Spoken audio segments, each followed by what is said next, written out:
Mettez-moi quitter madame moi par l'avant. Ma parle après.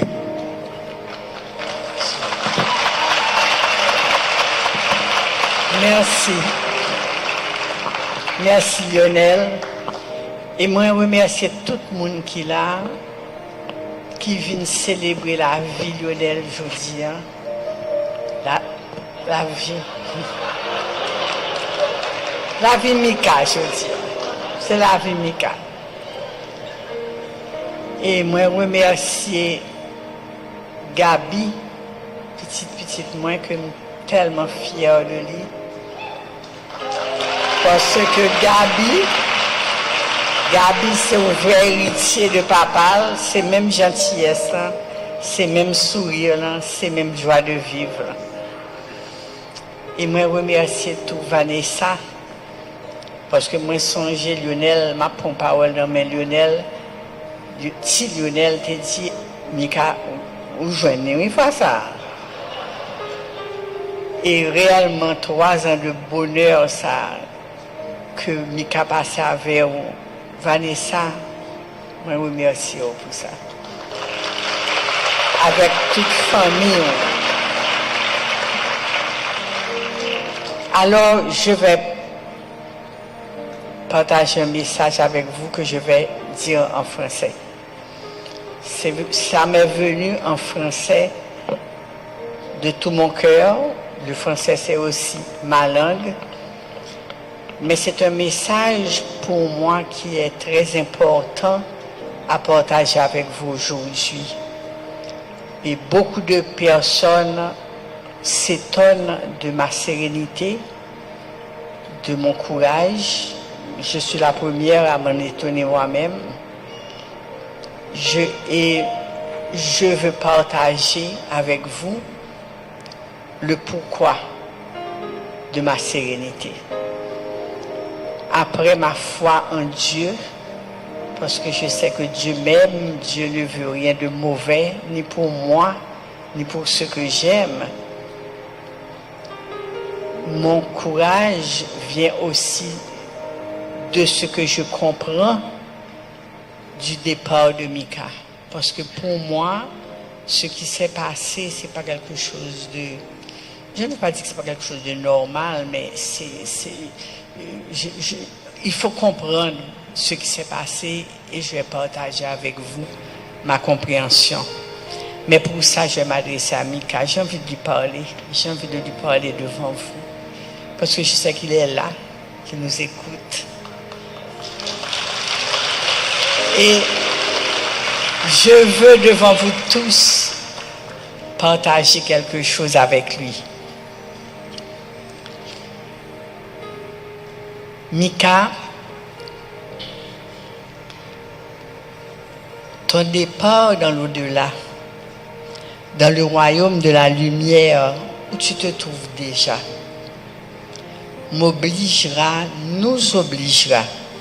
à passer à travers une grande douleur. Cette douleur est la mienne, celle de Lionel, de Lionel, de Mélodie, de Vanessa, de Gabi, de Léa et de Maya aussi, qui ne connaîtra pas son père. Ce sera aussi la douleur de chacun des membres de nos familles qui sont présentes à cet événement ou qui n'ont pas pu venir. La douleur aussi de nos proches, la douleur des musiciens et de tous tes fans à travers plusieurs pays du monde. Nous éprouvons cette douleur parce que nous étions très attachés à toi. Très attachés à cette personne attachante que tu étais. Tu étais attachant par ta joie de vivre, ta générosité, ton amour pour la vie. La blessure que pose ton départ nous fait à tous très mal et nous prendrons un temps pour pouvoir en guérir.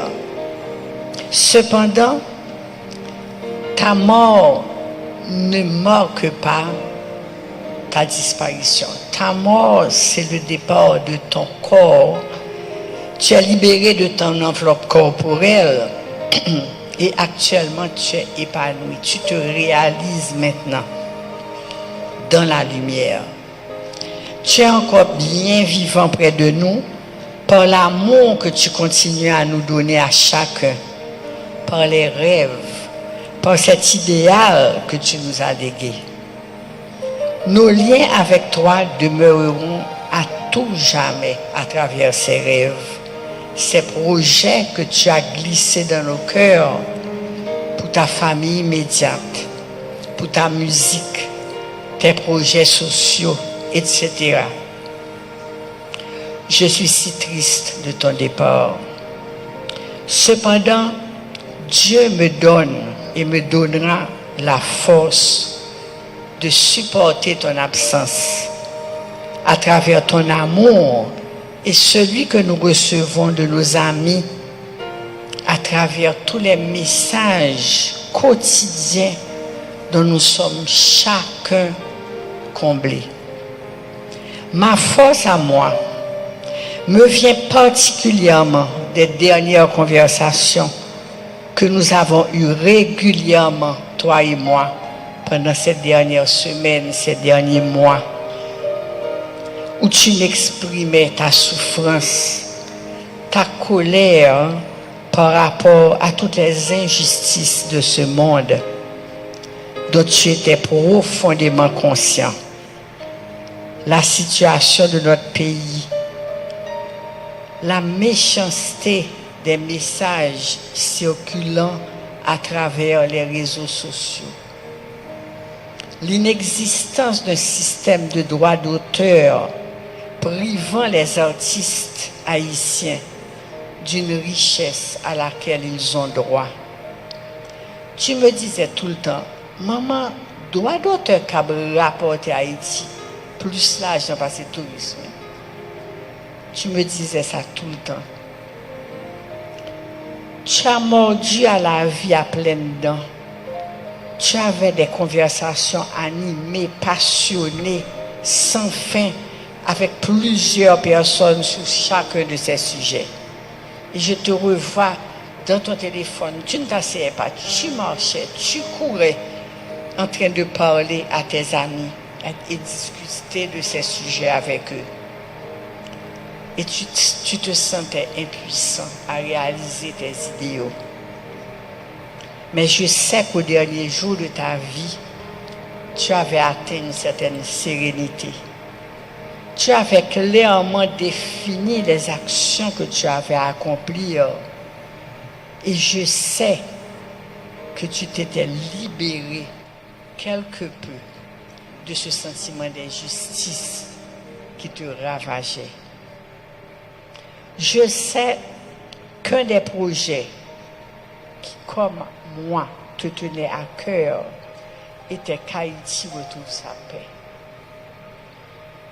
Nous avions commencé, toi et moi, à élaborer un travail avec les membres de la communauté des médiateurs pour la paix en Haïti, dont je suis la présidente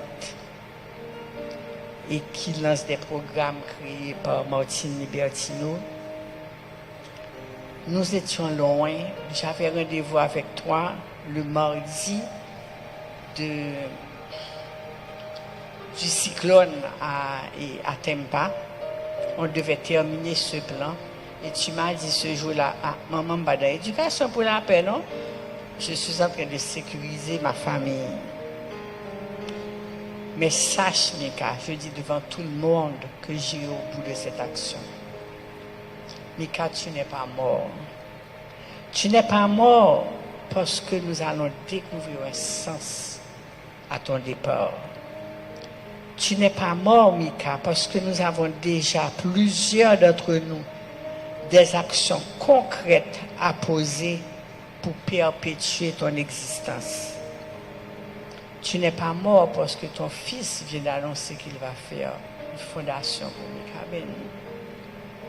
Tu n'es pas mort parce que tu nous as laissé un des héritages les plus grandioses que notre humain est légué à des générations futures et dont nous n'avons pas fini de découvrir la richesse. Tu n'es pas mort, Mika, parce que ta mission n'est pas terminée. Et je suis convaincu que dans la lumière où tu baignes maintenant, tu accompagneras chacun de nous par rapport au rôle que tu veux que nous jouons pour que nous puissions t'aider à aller au bout de tes idéaux. Mais par-dessus tout, Mika, je t'aime.